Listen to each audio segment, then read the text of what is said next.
ओम शांति।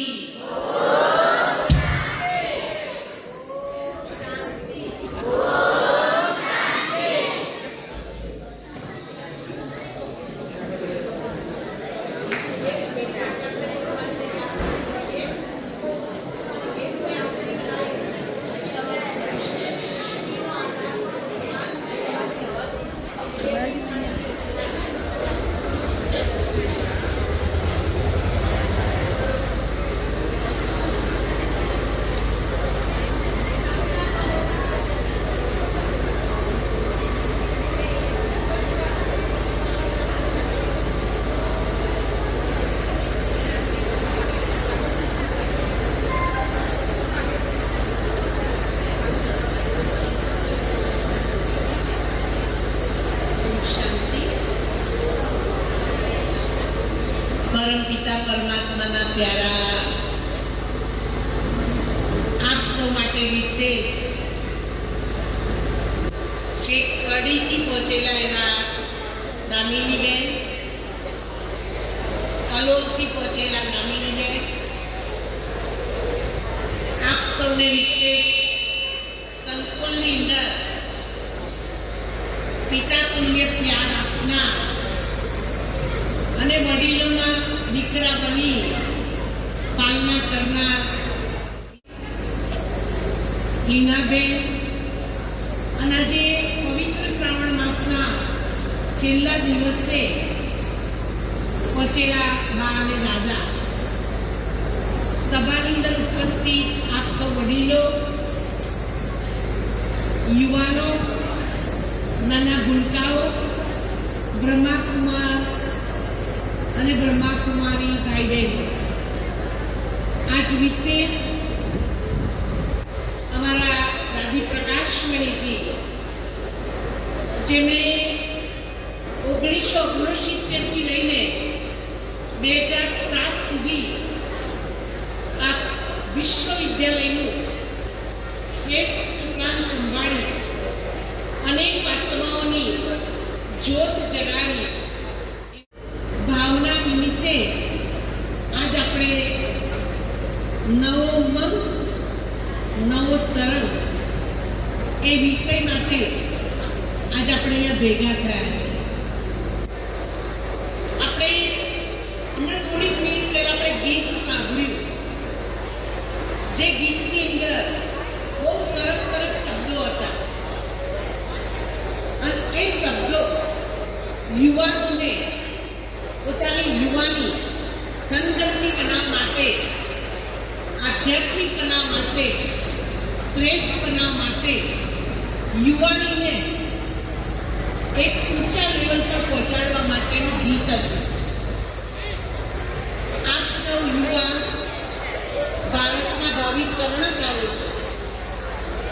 તમે કોઈના ઘરના દીપકો છો અને તમે ધનગનથી ઉમંગ, ઉત્સાહ અને ખુશીથી ભરેલી નદી છે.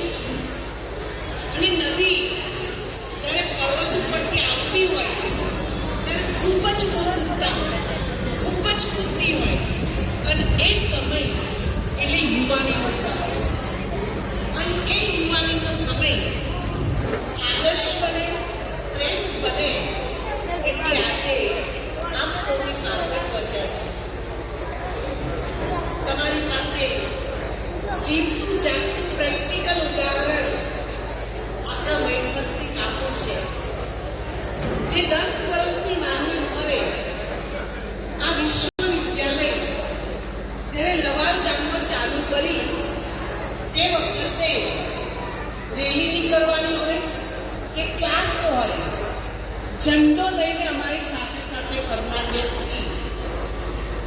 તે વખતે એમનું ભવિષ્ય દેખાતું નહોતું કે આટલી એક મહાન વ્યક્તિ બનશે અને સેવા કરશે, પણ એ યુવાનોની અંદર જોશ હતો, ઉમંગ હતો, ખુશી હતી. અને એ વ્યક્તિ કલકત્તા ગઈ, કલકત્તાથી લવાલ ગામમાં આવી, લવાલ ગામમાં આવી ફરી પાછું સ્કૂલમાં, કોલેજમાં અભ્યાસ ચાલુ કર્યો, વસો ગામની અંદર કોલેજ કરી, ફરી પાછું સરપંચ પદ લીધું, ત્યાં જ તમને બધાને એક સરસ રડિયામણું સંકુલ મળ્યું. એની પાછળ યુવાનીનો ઉમંગ અને ઉત્સાહ, એમની યુવાનીની શક્તિ સ્ટોરેજ. નદી જ્યારે આવે છે ને ઠંડકની, એને બે બાજુ કિનારા હોય. જો કિનારા ના હોય તો એ નદી ગામમાં બેસી જાય અને અનેક નુકસાન કરી દે. એટલે બે બાજુ કિનારા બાંધેલા હોય. બહુ સમય પહેલા જ્યારે પાલનપુરની અંદર નદીએ પોતાનો માર્ગ બદલી કાઢ્યો તો કેટલા ખેતરોનું નુકસાન, કેટલા ઘરોનું નુકસાન અને કેટલા જીવજંતુઓનું નુકસાન થયું. કેમ કે એણે મર્યાદા તોડી કાઢી. એમ યુવા શક્તિની મર્યાદા સંયમ અને નિયમ છે. જે યુવાન સંયમ પર ચાલ્યો, નિયમ પર ચાલ્યો, એ યુવાન શક્તિશાળી બને છે. કેમ કે એની શક્તિઓનું સ્ટોરેજ થાય છે. આ તમારી પાસે 3 યુવાન છે. એક ડોક્ટર વિપુલભાઈ, એક મહિપત બાપુ અને ત્રીજા જિજ્ઞેશભાઈ. જિજ્ઞેશભાઈ પણ આટલા નાના હતા, લગભગ 8 કે 9 વર્ષના હશે. મહિપત બાપુ 10 વર્ષના હશે. અને વિપુલભાઈને તો મેં જોયા છે આજથી 30 વર્ષ પહેલા. તેમણે જ્યારે 200 ગામની અંદર પગ મૂકીને જે સેવા કરી, એ સેવાની પાછળની તાકાત એમણે યુવાનીને શક્તિઓને સ્ટોરેજ કરી. માટે મારા વાલા વિદ્યાર્થીઓ, તમારા બાપુની કંઈક ઈચ્છા છે કે બેન તમે એક સેન્ટર પર દો, અમારા યુવાનોને એવી તાકાતથી ભરપૂર કરી દો કે તમારી જેમ અને મારી જેમ સમાજ સેવા કરે, દેશ સેવા કરે. કેમ કે જીવનની સફળતાનો આધાર સેવા છે. જ્યાં સુધી તમારી અંદર સેવાની સંસ્કાર નહીં આવે, સેવાની વૃત્તિ જાગૃત નહીં થાય, તો આ જીવન નકામું છે. ચકલા ચકલીઓ જન્મે છે, માળા બાંધે છે, બચ્ચા પેદા કરે છે, મરી જાય છે. એમ તમારા મા બાપ પણ જન્મ્યા, તમને મોટા કર્યા, પરંતુ તમે કંઈક કરીને બતાવો. અબ્દુલ કલામ, જેમ અમારા ભાઈએ સંભળાયું, 12/13ની નાની રૂમ, એકદમ ગરીબ વિદ્યાર્થી. આજે અહીંયા બેઠેલા મારા બધા યુવા ભાઈ બહેનો, આજે ગોલ નક્કી કરજો, લક્ષ્ય નક્કી કરજો કે મારે મારા જીવનને આદર્શ બનાવવું છે, ઉચ્ચ બનાવવું છે, શ્રેષ્ઠ બનાવવું છે, દિવ્ય બનાવવું છે. યુવાનો ઉદ્ધોર કરી દો. શું થાય? યુવાનો ઉદ્ધોર કરો. વાયુની કોરોના વખત કેટલી જરૂર પડી હતી. ઓક્સિજન ન મળવાના કારણે કેટલા લોકોના પ્રાણ ત્યાગી. એક યુવા શક્તિની અંદર ભારતની અંદર બહુ જરૂર છે. આજથી ઘણા બધા વર્ષ પહેલા સ્વામી વિવેકાનંદે એવું કહ્યું હતું, મને 100 બાલ બ્રહ્મચારી યુવાન આપો, હું દેશની રોનક બદલીશ. પ્રજાપિતા બ્રહ્માકુમારી ઈશ્વરીય વિશ્વવિદ્યાલયની અંદર લાખો યુવા ભાઈઓ છે જે અત્યારે દેશની સેવા કરી રહ્યા છે. માટે મારા વાલા ભાઈઓ, વાલી બહેનો, તમને આટલું સરસ શિક્ષણ મળી રહ્યું છે, પિતા તુલ્ય ત્યાગ મળી રહ્યો છે, મા તુલ્ય મમતા મળી રહી છે. તે મમતાનો અને પ્યારનો મહેરબાની કરી દુરુપયોગ ના કરજો, એનો સદુપયોગ કરજો અને સદુપયોગ કરી તમારા જીવનને સાર્થક બનાવજો. તો આજના વિશેષ પ્રોગ્રામની અંદર આપ સૌ યુવાનોની અંદર નવો ઉમંગ આવે, નવો તરંગ આવે, એવી પ્રભુને પ્રાર્થના છે. આજે મહિપત બાપુને પણ વિશેષ આવા નવા યુથ રાખે, આવા નવા શક્તિશાળી રાખે અને શક્તિશાળી બની આપ સૌની સેવા કરે.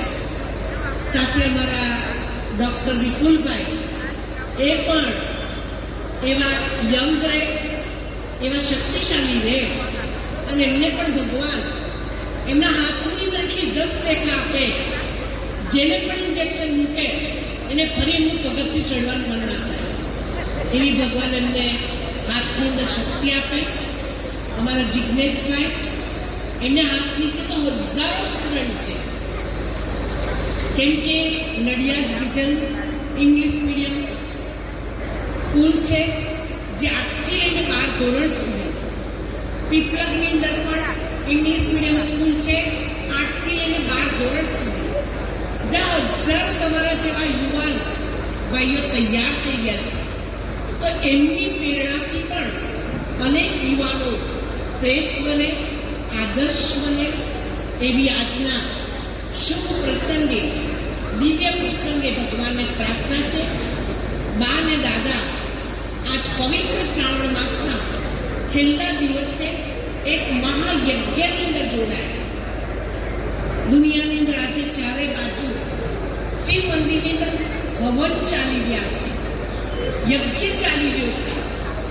એ યજ્ઞની અંદર આહુતિ અપાય છે અને આહુતિ અપાઈ બ્રાહ્મણો બ્રહ્મા ભોજન કરે છે અને કેટલા પવિત્ર આત્માઓ આહુતિ આપે છે. એમ બા દાદાનું જીવન તનથી તંદુરસ્ત રહે, કેમ કે એમનો ડૉક્ટર દીકરો છે એટલે તમને કોઈ રોગ આવવાનું નથી, પણ તે છતાં હેલ્ધી રહે, વેલ્ધી રહે અને હેપી રહે એવી આજના પ્રસંગે મંગલ કામના છે. અમારા દામિનીબેન કે જેમના સુશીલ અને શ્રેષ્ઠ ચારિત્ર દ્વારા એ પણ બહુ નાના હતા, મને લાગે 5 કે 6 વર્ષના હશે. 5-6 વર્ષના હતા ત્યારથી મમ્મી પપ્પાની સાથે આ વિશ્વવિદ્યાલયની અંદર આવ્યા. ફિઝિયોથેરાપિસ્ટ છે, ડૉક્ટર છે અને વર્તમાન સમયે એના ગીત દ્વારા, સંગીત દ્વારા અને આધ્યાત્મિક જ્ઞાન દ્વારા લાખો ભાઈ બહેનોના જીવનની અંદર પ્રેરણા આપે છે. એવી પ્રેરણાની મૂર્તિ આપ સૌને પ્રાપ્ત થઈ છે. એવા અમારા દામિની બેનને પણ દસો દિશાથી, હવે 9 ગ્રહોથી અને 7 ઋષિઓની અને અમારા પૂર્વજ દાદીઓની દુઆ પ્રાપ્ત થાય અને ખૂબ ખૂબ ખૂબ આગળ વધે એવી મારી દિલની દુઆઓ છે.